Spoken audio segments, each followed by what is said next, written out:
पहिला जो स्टेज असतो ते बचाव कार्य असतो, तो बऱ्यापैकी आता संपलेला आहे.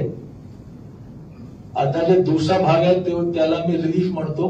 त्यांना जेवण देणे, चारा पोहोचवणे, त्यांचे गावची साफसफाई करणे, आरोग्याची सगळी काळजी घेणे. पण यामध्ये आता मी रिलीफच्या स्टेजवर जाणार होतो. पण यामध्ये असा एक अपडेट आहे की उद्या आणि परवा सोलापूर जिल्ह्यामध्ये हेवी रेनफॉलच्या फोरकास्ट आहे.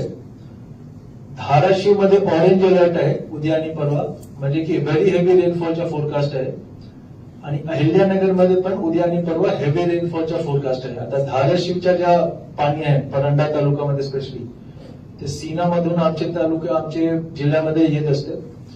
आणि अहिल्यानगरमध्ये सीना निमगाव बंधारामधून ते करमाडामध्ये पाणी येते.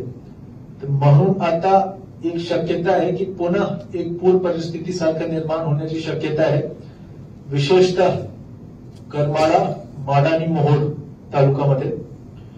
त्यासाठी सोलापूरचे सर्व जे नागरिक आहेत, विशेषतः हे जे 6 तालुके आहेत, माडा, करमाडा, मोहोळ, उत्तर सोलापूर, दक्षिण सोलापूर आणि अक्कलकोट, त्यांना माझी विनंती आहे, जिल्हाधिकारी म्हणून माझे आव्हान आहे की जेव्हा स्थानिक प्रशासन, महसूल प्रशासन नसो किंवा पोलीस प्रशासन नसो, जेव्हा स्थानिक प्रशासन आपल्याला आवाहन करते की आपण आपल्या घरीतून बाहेर यावे, इव्हॅक्युएशनसाठी आवाहन करते, कृपया त्यांची मदत करावी.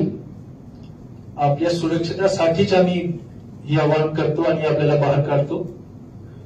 मी अगोदर सांगितलं होता की 4002 लोकांना मी बाहेर काढला होता. त्यामध्ये बरेच लोकांना आम्ही जवळपास 1800-2000 लोकांना मी बोटीने काढला.